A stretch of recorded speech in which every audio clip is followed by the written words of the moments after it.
안녕하세요 여러분, 시티도슨트 요땅입니다.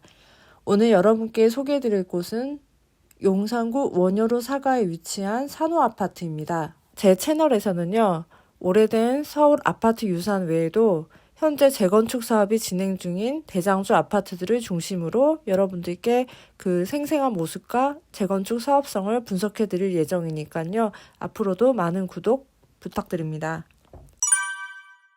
이곳 용산 원효로 사가에 위치한 산호아파트는 1977년에 한양주택에 의해서 분양된 아파트로 12층 6개 동의 복도형 아파트입니다. 평형은 14평, 30평, 34평, 40평, 44평 이렇게 다양하게 있는데요. 총 세대수는 554세대입니다. 이곳 산호아파트는 그 입지만으로도 누구나 탐낼 만한 아파트인데요. 지하철에서는 다소 멀지만 원효대교를 건너면 바로 여의도고요. 용산이라는 서울의 중심부에 위치해 있고 강변북로 진입이 용이해서 교통이 매우 편리한 곳입니다. 이 산호아파트의 가치는 무엇보다도 한강뷰가 있다는 거죠. 산호아파트 전면에서 보이는 여의도의 뷰는 가히 환상적인데요. 지금 보시는 사진은 호객노노의 산호아파트에 거주하시는 분이 올리신 사진입니다. 63빌딩을 비롯하여 여의도의 고층 빌딩들의 뷰가 멋집니다. 이곳 원효로 산호아파트에는 호재라면 두 가지가 있는데요. 첫 번째는 바로 옆에 있는 현대자동차 서비스센터 부지의 개발 계획입니다. 한때 주상복합을 짓는 등의 계획이 있었는데 21년에 용산구에서 발표한 지구단위 계획에 의거하면은 미래형 자동차 모빌리티 연구소 등 연구시설을 만들 계획이라고 합니다. 이 산호아파트가 세간의 관심을 받는 가장 큰 이유는 제 생각에는 용산 정비창 부지 개발과 관련이 있는 것 같습니다. 지금 보시는 사진에서 알 수 있듯이 원효대로만 건너면 바로 용산 정비창 부지와 맞닿아 있는데요. 과거 용산국제업무지구라고 하여서 화려한 청사진의 개발 계획이 잡혔던 곳이죠. 얼마 전 오세훈 서울시장이 발표한 계획안에 의하면 입지 규제 최소구역으로 최고 용적률 1500%로 복합 업무지구 등으로 개발될 계획입니다.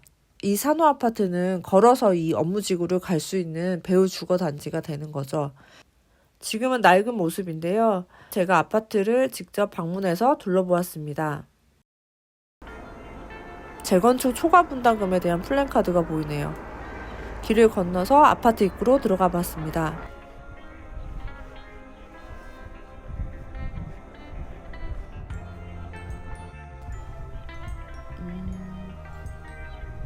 가로로 길게 배열된 단지들의 모습입니다.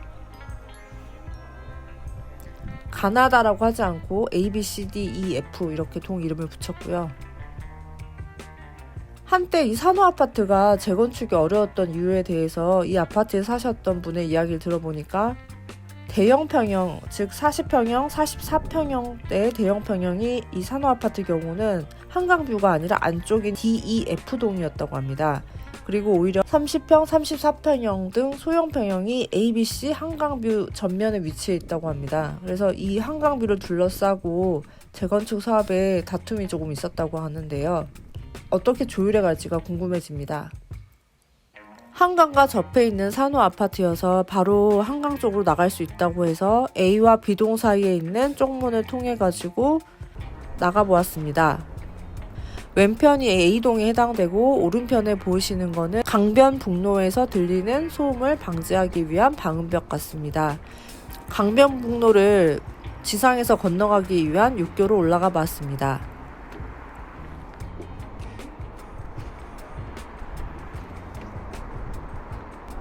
육교에서 찍은 원효대교의 모습인데요. 왼편에 보이는 파란색 지붕은 현대자동차 서비스센터 부지입니다.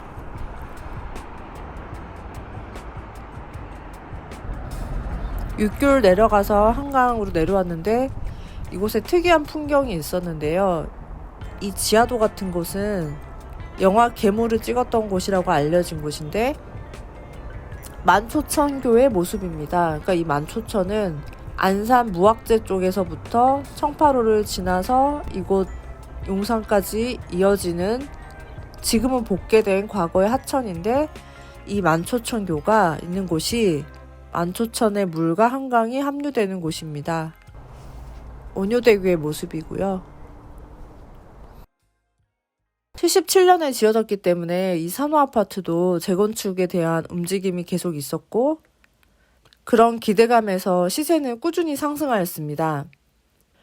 이 34평형의 시세 그래프를 보시면 2007년쯤에 대략 5억 정도였을 것 같은데 21년 7월 마지막 거래가 18억 5,500만 원에 거래되었습니다. 재건축 사업 추진 경과를 보면 2006년에 추진위원회가 설립된 이래 17년에 조합 설립이 인가되었습니다. 그리고 21년 4월에 최고 35층으로 건축 심의가 통과되었고 22년 8월에 드디어 사업 시행 인가를 위한 총회가 개최되었습니다. 그런데 22년 8월 사업 시행 인가를 위한 이 총회에서 높은 분담금이 발표되어서 반대파의 목소리가 커졌습니다. 예상치 못하게 너무 분담금이 높다고 말이죠. 22년 사업 시행 인가 때 발표된 추정 분담금은 같은 평형을 신청한다고 가정했을 경우 현재 34평을 소유하신 분이 비슷한 평형의 아파트를 신청할 경우에 추정 분담금이 4억 8천만 원으로 잡혔습니다. 그리고 40평형대 가지신 분이 40평형대를 신청하면 7억 2천만 원의 분담금을 낸다고 하는데요. 이 분담금이 지나치게 과하다는 의견이 있었는데 제가 봤을 때는 이것은 어쩔 수 없는 것 같습니다. 현재 용적률이 260%인데요. 재건축 사업 추진이 되어도 받을 수 있는 최고 용적률이 지금 계획 잡힌 거에 의하면 281%로 되어 있습니다. 그러니까 상향되는 분이 많지 않고 또 임대 물량을 뿌려야 되기 때문에 사실상 일반 분양이 거의 없다고 말할 수 있습니다. 즉 1대1 재건축에 가까운 거죠. 이것은 산호아파트가 갖고 있는 지분 자체가 적기 때문인데 전체 대지가 약 8,016평인데 총 세대수인 554가구로 나누었을 때 세대당 평균 지분은 14.4평 정도였습니다. 재건축 사업을 할 수는 있지만 사업성이 그렇게 좋지는 않은 거죠. 그러니까 이것은 고층 아파트가 갖는 한계일 수밖에 없습니다. 평형별 지분을 보면요. 가령 34평형의 경우는 대지 지분이 14.45평으로 조사되었는데요. 이 정도의 수준이면 용적률 250에서 280% 정도 받는다고 가정했을 때 33평형 내지 34평형을 지을 때 필요한 지분 그 정도입니다. 그러니까 34평형을 가지신 분은 자신이 가진 지분을 내놓고 그 위에 지어지는 건축물은 자비 부담한다고 보시면 됩니다. 그러니까 만약에 34평형 가지신 분의 지분이 18평, 19평이면 자기 아파트에 필요한 지분을 빼고 3, 4평이 남기 때문에 그것을 일반 분양분에 기여해서 일반 분양에서 얻은 수익을 자신의 추정 분담금을 감소시키는데 가져올 수가 있지만요. 여기 산호아파트 같은 경우는 남는 지분이 없기 때문에 건축비를 고스란히 소유주가 내야 되는 그런 구조인 거죠. 재건축 사업이 완료되면 지상 최고 35층 8개 동 647가구 정도가 예정되어 있다고 합니다. 지금 보시는 게 조감도의 모습입니다. 한강뷰에 35층 규제가 풀려서 이 조감도는 다소 변경될 수도 있다고 합니다. 지금 사업 시행 인가 단계니까요. 내년쯤에 시공사가 선정될 것 같습니다.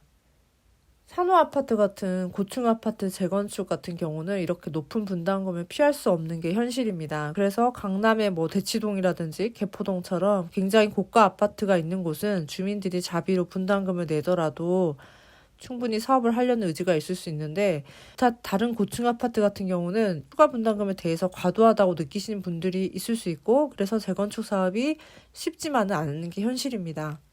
지금까지 용산 원효로 사가에 위치한 산호아파트의 재건축 소식을 알려드렸습니다. 다음 영상에서도 이와 유사하게 서울을 대표하는 재건축 대장 단지들을 중심으로 재건축 사업성 등을 설명해 드리겠습니다. 감사합니다. 요땅이었습니다.